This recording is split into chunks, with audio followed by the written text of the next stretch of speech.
নমস্কার বন্ধুরা, পুজো টুজো হয়ে গেছে, এবার চলে যাচ্ছি রান্নাঘরে বন্ধুরা। জয় গোবিন্দ, জয় গোবিন্দ, গোবিন্দের নাম নিয়ে রান্নাঘরে চলে যাচ্ছি। নমস্কার বন্ধুরা, কেমন আছেন সবাই বন্ধুরা? শুভ সকাল বন্ধুরা। আজকের কাজটা শুরু করি বন্ধুরা, দেখতে থাকুন।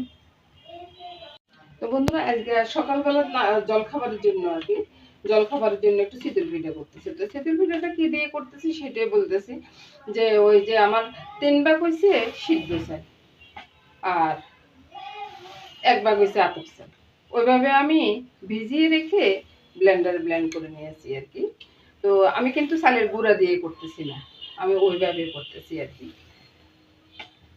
এক একদিন এক একভাবে করা এই।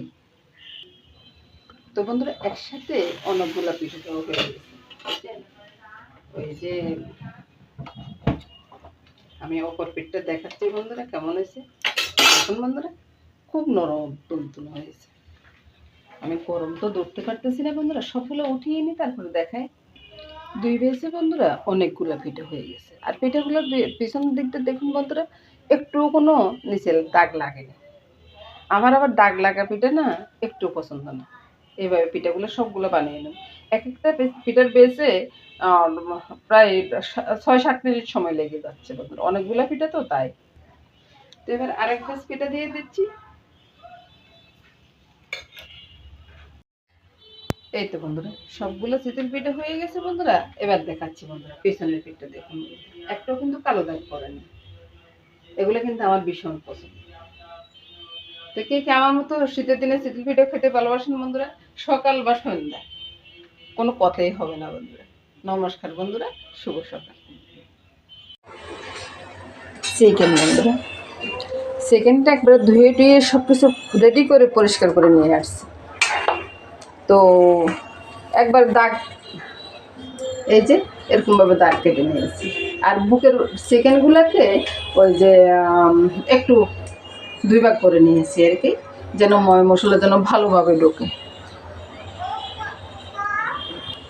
তো প্রথমে বন্ধুরা মশলাগুলো দেখিয়ে নিই কী কী মশলা আছে। এখানে বন্ধুরা আদা বাটা আছে, রসুন বাটা আছে, কালো গোলমরিচ আছে, তারপরে আছে এখানে মিষ্টি জিরা বা গুয়া মসুরি, যাই বলুন না কেন, ওই আমরা বলি গুয়া মসুরি বন্ধুরা, গুয়া মসুরি। আর ওই যে লং আছে, 3-4টা লং আছে একসাথে। কালো গোলমরিচটা তো দেখিয়ে দিলাম। তো এগুলো যাবে কাবাবের ভিতরে। আমি কাবাবটা ঠিক এভাবে করি বন্ধুরা, এভাবে করলে না একবার দোকানের চেয়েও অনেক বেশি টেস্ট হয়। তো এখানে রসুন বাটাটা দিয়ে দিলাম, আদা বাটা দিয়ে দিলাম, তারপর কালো গোলমরিচ দিয়ে দিলাম।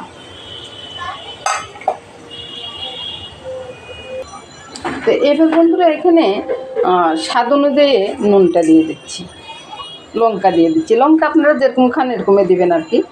সামান্য একটু চিনি দিয়ে দিচ্ছি, এটা ওই যে স্বাদটা বাড়ি যাবে আর কি। আমি ঠিক বুঝাইতে পারতেছি কিনা জানি না। আর পেঁয়াজটা বন্ধুরা, এই যে পেঁয়াজটা পেস্ট করে রেখেছি, পেঁয়াজের জল দেব, পেঁয়াজটা পুরোপুরি দিব না, তাও একটু দিয়ে দিলাম আর এটা পরে দিব। এখন এবার মাখিয়ে নিয়ে একটু তেল দিব। তো বন্ধুরা, আমার রান্না দেখে কেউ হাসবেন না বন্ধুরা, আমি যেভাবে করি সবাই পছন্দ করে সেভাবে আমি দেখাচ্ছি আর কি। তো একটু তেল দিয়ে দিলাম, এবার ভালো করে মেখে নিই, মাখানোর পরে দেখাচ্ছি। লেবু দিতে ভুলে গেছি বন্ধুরা, এখন আবার লেবুটাও দিয়ে দিব। লেবু দিয়ে ভালো করে মেখে নিই। মাখানোটা হয়ে গেছে বন্ধুরা, এবার আবার ওই দাগের ভিতর একটু ভালো করে মেখে নিই বন্ধুরা। মশলাগুলোকে এভাবে দাগের ভিতরে একবার ভালো করে মেখে নিই। এই যে আমি কত টিপটা দেখুন বন্ধুরা, দাদুভাই কথা বলতেছে, এক নাগাতে কথা বলতেছে বুঝছেন। এই যে 2 ফালি করে নিলাম বুকের মাংসগুলা, একজন একটা করে খাবে আর কি। এভাবে সবগুলা করে নিলাম। এটা গেল প্রথম ধাপ। আর আপনাদের যদি দাদুভাই থাকে ঠিক এরকমই করবে বন্ধুরা, দাদুভাইকে নিয়ে কোনো কথা বলবেন না, দাদুভাই এরকমই করে, আমি এটার ভিতরে কাজ করি বন্ধুরা। এবার এগুলোকে এক সাইডে রেখে দিব। আর পরে এটা হলো স্যুপের জন্য। তো স্যুপের জন্য আমি মশলাগুলো দিয়ে নিই বন্ধুরা, তারপরে দেখাই। স্যুপের ভিতরে এখানে কী কী দিচ্ছি বন্ধুরা সেটা দেখাচ্ছি। কালো গোলমরিচ, নুন, আদা বাটা, রসুন বাটা সব একসাথে দিয়ে ভালো করে মেখে তারপরে রেখে দিব। এখানে বন্ধুরা হাড়গুলো আছে, তো হাড়ের ভিতরে রসুন, আদা বাটা আর একটু কালো গোলমরিচ দিয়ে একটু নুন দিয়ে ভালো করে মেখে রেখে দিব। কাজ শেষ বন্ধুরা, সবগুলো একসাথে করে রেখে 2 ঘন্টা পর ফিরে আসবো বন্ধুরা। নমস্কার।